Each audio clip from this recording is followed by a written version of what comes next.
नमस्कार. आज आम्ही इयत्ता 5वीच्या मराठी पाठातील माझं शाळेचं नक्की झालं या धड्याचे नाट्यकरण करणार आहोत. या नाट्यकरणामध्ये शिक्षणाचे अनन्यसाधारण महत्त्व तुम्हाला दिसून येईल. मी या पाठात बाबा साकारलो आहे. मी या पाठात वहिनी साकारली आहे. मी या पाठात शिक्षिका साकारली आहे. मी या पाठात दादा साकारलो आहे. मी या पाठात आई साकारली आहे. मी या पाठात लता साकारली आहे. मी या पाठात इनी म्हणजे मुलगी साकारली आहे. कोल्हापूर मधल्या कळंबा मध्यवर्ती कारागृहाजवळ रस्त्याला लागूनच एका सरळ रेषेत 15-20 झोपड्या होत्या. त्यातल्याच एका झोपडीत आम्ही राहत होतो. मातीच्या कच्च्या विटांनी बांधलेल्या होती. त्या पण पावसाचं पाणी उडून पडण्याच्या बेतात होत्या. तुटकी कौल वरती टाकली होती. आतली जमीन तर सततच ओलसर असायची. त्यामुळे त्या झोपडीत नेहमी कुबट वास यायचा. उठून उभं राहिलं तर वरची कौल डोक्याला धाडकन लागायची. मोठ्या माणसाला तर उभं राहून कसलंच काम करता येत नव्हतं. झोपडीत एका बाजूला 4-5 फाटक्या वाकड्या पडलेल्या. त्याच वाकड्या आम्ही अंतरायला पांघरायला वापरत असू. 7-8 जन्मांची ताटं, चिंध्याची फाटक्या कपड्याची 2-3 गाठोडी, पाण्यासाठी 2 पातिले आणि 1 पत्र्याची घागर. अशोक दादाला नुकतीच मिळालेली पोलीस खात्याची काळी पत्र्याची पेटी. एवढाच आमच्या घरातला एकूण संसार. शिवाय दारात एक रांजण होतं. त्या झोपडीत अशोक दादा, त्याची बायको सुमिती, लिग्गाप्पा, मोर्याप्पा, मधू आणि माझा चुलत भाऊ सिद्धू असे 6 जण राहत होते. तशातच 3-4 दिवसापासून माझे वडील, आई, मी आणि माझी चुलत माझी बहीण मंगल असे आम्ही 4 जण तिथं आलो होतो. झोपायला सुद्धा जागा पुरत नव्हती. उद्या आम्हाला पुन्हा बोरगावला पालावर जायचं होतं. आई बाबा जायची तयारी करत होते. आईनं 2-3 ताटल्या वेगवेगळ्या रंगाची जोडलेली 2 पातळं एका पिशवीत भरली. बाबाही बारीक सारीक सामान पिशवीत भरू लागले. तोच अशोकदादा ड्युटीवरून आला आणि बाबाला सामान भरताना, आईला सामान भरताना बघून म्हणाला, आई कुठल्या गावाला जायची तयारी? आई म्हणाली, जातोया मागाला किती दिवस इथं बसून खायचं. दादानं बाबांना विचारलं, बाबा कुठल्या गावाला जायचं? आपल्या लोकांची बोरगावला पाला आहे ती. उद्या बोरल्या गावी जाणार आहे ती. तेव्हा आपण आजच जायला पाहिजे. आई इमीला म्हणाली, ए इमे इकडं काय होतंय, इकडे ये. कापडा आण तुझी इकडं, उशीर होतोय निघायला. आईचं बोलणं ऐकून दादा म्हणाला, आई इमेला घेऊन जाऊ नको. मी तिला शाळेत घालणार आहे. शाळेत म्हटल्याबरोबर बाबाचं डोकं भडकलं. तुझं डोसकं बिस्कं फिरलं काय? पुरीला शाळेत घालायचं म्हणतो. तिकडून शिकून आला नाही तर शेणा झाला का? दादा शांत आवाजात म्हणाला, बाबा तुम्ही उगीच चिडता.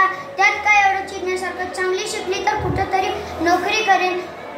आजकाल सगळं शिक्षणावरच चालतं.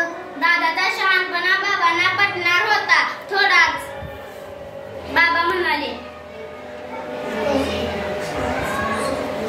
शाळा शिकून काय करायचं? इथं घरात अन्न नाही. तिथे शाळेला पैसा कुठं आणायचं? त्या परीस लग्न कुठे ठरते का बघू. तिच्या शाळेचा खर्च मी सगळा बघतो. तुम्ही काळजी करू नका.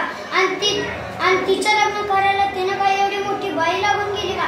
आता तर कुठे ती 6 वर्षाची आहे. पण 6 वर्षाची आहे.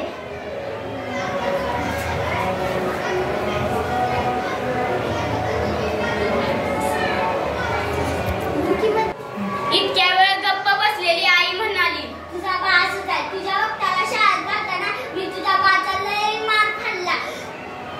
तुझी आजी बरी, ती तुमच्या शाळेसाठी गावात राहिली, भाकरी करून घालायला. तुझ्यामुळं मर्या तुझ्यामुळं शाळा शिकली. ती पोरं आता कुठंतरी करून खात्याली. तू मस्त तर ठेव तुझ्या जवळ इमीला. शिकली तर शिकली. बाबा आईकडे रागानं बघत म्हणाले, तुम्ही माय लेकरं काय करायचं ते करा. उद्या जर पुरीचं लग्न झालं नाही तर बघा मग. बाबाचं बोलणं ऐकून वहिनी कानातल्या गाला घुसली. वहिनी शाळा शिकलेली होती. वहिनीच्या भावानं म्हणजे दाजीनं ती पायानं अधू असल्यामुळे उद्या कोणी लग्न केलं नाही तर कुठं नोकरी तर आई बाबा मंगल आणि मधुला घेऊन पोरगावला गेले होते. मला करमत नव्हतं. आईची लई आठवण येत होती. पहिल्यांदाच आईला सोडून राहिले होते. आई जाताना म्हणाली होती, माझी सई काढत बसू नको, शाळेत जात जा, वहिनीला भांडत जाऊ नको, ध्यान देऊन शाळा शिक म्हणजे झालं. दादा 8 वाजता कामाला चाललेला. त्याला जायला उशीर होत होता. तो गडबडीने कपडे घालत होता. कपडे घालता घालता तो वहिनीला म्हणाला, सुमे इवीला शाळेत घेऊन जा आणि तिच्या शाळेत नाव घाल. मला कामाला जायला उशीर होतोय. बरं बरं.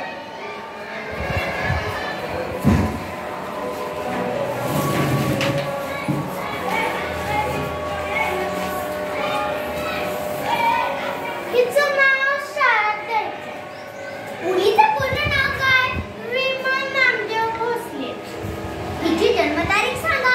जन्मतारीख कोणाला माहिती? मी जन्मलेलं वर्ष मात्र वहिनीला माहित होतं. तिनं जन्मतारीख सांगून टाकली. बाईनं नोंद घेऊन घेतली. नारळ आणला का?